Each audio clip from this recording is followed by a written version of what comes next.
Hello दोस्तों, नमस्कार। स्वागत है आपका अपने चैनल टारगेट फॉर जॉब्स पर। आशा आप सभी अच्छे होंगे। और यू पुलिस 60,244 वाले अभी तो यूपीएसआई की तैयारी में लगे होंगे और कुछ लोगों का भी मेडिकल बचा होगा। बाकी जो 70 से 80% लोग ऐसे हैं जिनका, लगभग 70% के आसपास लोग ऐसे हैं जिनका मेडिकल है वो हो चुका है। कुछ ही जिलों में बचा है। जैसे कुछ जिलों में ऐसे हैं जिनमें जो कैंडिडेट्स की संख्या थी वो ज़्यादा थी, जैसे बिजनौर वगैरह में है और मेरठ वगैरह में। तो मेरठ और आगरा ये डिस्ट्रिक्ट ऐसे थे कि इनमें जो कैंडिडेट्स की संख्या थी वो 1500 से ऊपर थी। तो बरेली में भी आज मेडिकल थे वो ख़त्म हो गए हैं। 3 तारीख तक ही मेडिकल थे, तो आज जो मेडिकल है वो समाप्त हो गए हैं बरेली के भी। तो लगभग सभी डिस्ट्रिक्ट में जो कुछ डिस्ट्रिक्ट को छोड़कर सभी डिस्ट्रिक्ट में जो आपकी मेडिकल है वो अंतिम पड़ाव पर है। तो उसी में अब उसके बाद आपका जो पुलिस वेरिफिकेशन होता है मेडिकल के बाद, मेरा पुलिस वेरिफिकेशन कैसे हुआ, क्योंकि मेरा जो मेडिकल था वो 26 अप्रैल को था। उसके बाद जो मेरा वेरिफिकेशन आया था वो कल आया, यानी 2 मई को आया। तो 2 मई को मेरे पास कल फ़ोन आया दोपहर में। उन्होंने बताया, एक सब इंस्पेक्टर थे उन चौकी से फ़ोन आया, हालांकि उन्होंने बुलाया थाने था। तो उनका फ़ोन आया कि आप 6 बजे थाने पर पहुंच जाइए, अपने जहां थाना है आपका सीसगढ़ थाना लगता है मेरा, तो वहां पर थाने पर पहुंच जाइए और अपना पुलिस वेरिफिकेशन करा लीजिए आकर।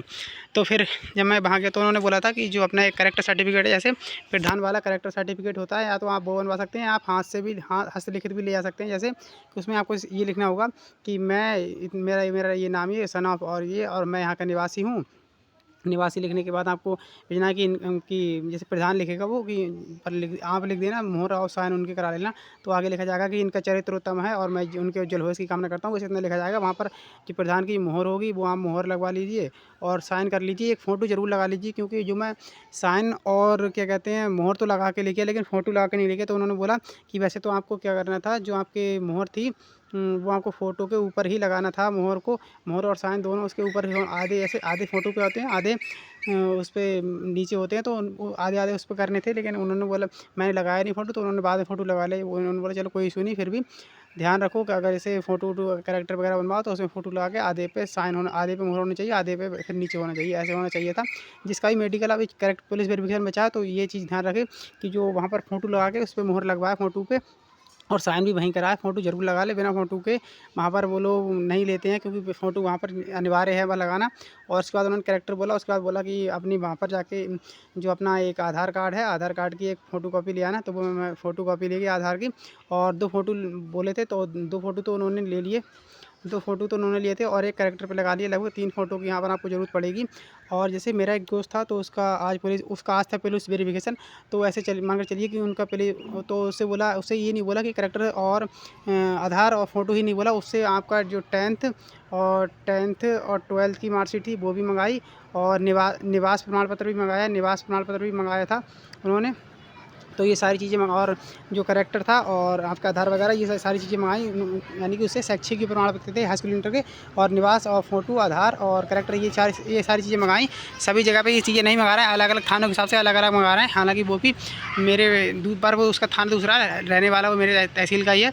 तो फिर अलग अलग थानों में अलग अलग वहाँ पर वो तरीके से मंगा रहे हैं। कोई शैक्षिक योग्यता वाले प्रमाण पत्र मंगाएगा, कोई नहीं मंगाएगा। वो अपने हिसाब से आप देख लीजिए, फ़ोन आएगा आपके पास, आप ले जाइए। बाकी आप जैसे ही जाएंगे वहाँ पर, तो वो लोग वहाँ पर आपको ये जमा कर लेंगे, जो भी जमा करने वाला ऑफिस में होगा। मेरे में एक लेडी हेड कांस्टेबल थी, उन्होंने जमा किया। फिर उसके बाद रही बात पैसों की, वहाँ पैसा लग रहे हैं या नहीं लग रहे हैं। तो देखिए, पैसा उन्होंने, जब फ़ोन आया था मेरे पास कॉल पे, जो सब इंस्पेक्टर थे, तो उन्होंने बोला कि मिठाई उठाई लेके आना। तो फिर मैंने सोचा चलो ठीक है, ये खुशी में, तो वो उन्होंने बोला कि खुशी है, वैसे आपका कोई, देखिए कि बहुत ईमानदारी से भर्ती हुई है, कोई पैसा भी नहीं गया, आप खुशी से मांग रहे हैं हम आपसे मिठाई। तो ऐसा आपसे मांग सकते हैं, लेकिन आप दें या ना दें, अब आपके ऊपर है। तो फिर मेरे से उन्होंने जो रुपए थे वो 800 रुपये लिए वहाँ पर उन्होंने मिठाई के बतौर। हालांकि आप दें ना दें वो आपके ऊपर है, वो मिठाई के लिए मांगते हैं। उसको आप रिश्वत ना समझे तो ही बेहतर होगा। वो खुशी में मिठाई भी मांगते हैं। अब नहीं भी देंगे तो भी उनको जो पुलिस वेरिफिकेशन आपको करना ही पड़ेगा।